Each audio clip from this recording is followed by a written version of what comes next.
Welcome to bridge pose. This is one of my favorite poses to teach because it stretches out the front of the body. I like to stretch out my quads. It gives me a little bit of work in my low back, which I can always use back work. I never do enough stretching or strengthening of my back, so bridge pose is really, really great for that. It's also great for opening up the shoulders. So I'm going to show you a couple variations of bridge pose. I'm actually going to grab my strap as one of the props that I all have. So if you have a strap and 2 blocks, this is really great for bridge pose. So let's start in seated and come right down onto our backs with knees bent. So for some of us, blocks are going to be really handy to keep our hips elevated if we feel that perhaps we don't have enough strength to lift our hips. So go ahead and come onto your back in a way that feels good to you. Sometimes coming down onto our sides and then coming onto our back is a little bit more available to us, especially if we have a sensitive back. I have a mic pack behind me, so I'm just going to gently move my way over and bring your head to the floor. What I like to do is, now that I'm lying on the floor, my feet are flat on the floor, bring your elbows as close into your rib cage as possible, fingertips pressing up to the sky. I call this robot arms. So the palms are turned in, fingertips are pressing up to the sky. Walk your bottom, or walk your heels closer to your bottom.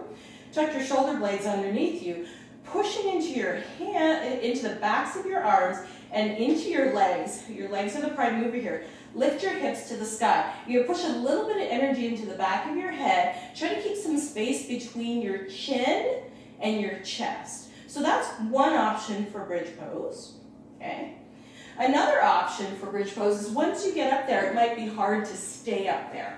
So I like to grab a block, and you can use whatever setting, 1 or 2 blocks, and walk your feet in a little bit closer, press down through your feet, tuck the shoulder blades underneath you, lift the hips up, and then I like to slide a block right underneath my sacrum. So right underneath where the top of my, like the top of the crack of my butt is in my back, so that the block isn't into my back, it's resting more alongside my hips. And if this feels a little bit low, you want to go a little higher, you can always slide a thicker block or a second block underneath. And you can see how much space that gives me to tuck my shoulder blades underneath me and to lift my head. So I'm pushing into the back of my head really strongly so that my neck muscles are engaged. So that's one way that we can also augment bridge to be a little bit more accessible. So once you come out of that, you lift your hips, slide the blocks out.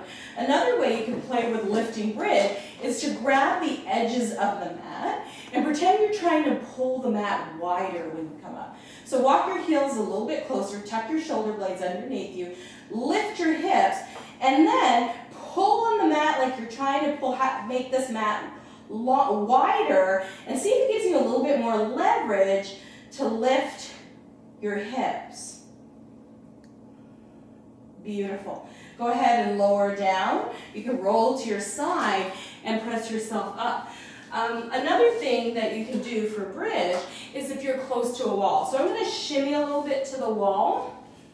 So now I've shifted towards the wall to give you some options for bridge at the wall. So coming onto your back once again, I like to come as close to the wall as feels comfortable. It's not like legs up the wall, so you don't have to have your butt right close to the wall, but I just try to come to where my legs are at about, like my knees are about a 90-degree angle in the bend, or my feet are flat, or the shin bones are parallel with the earth.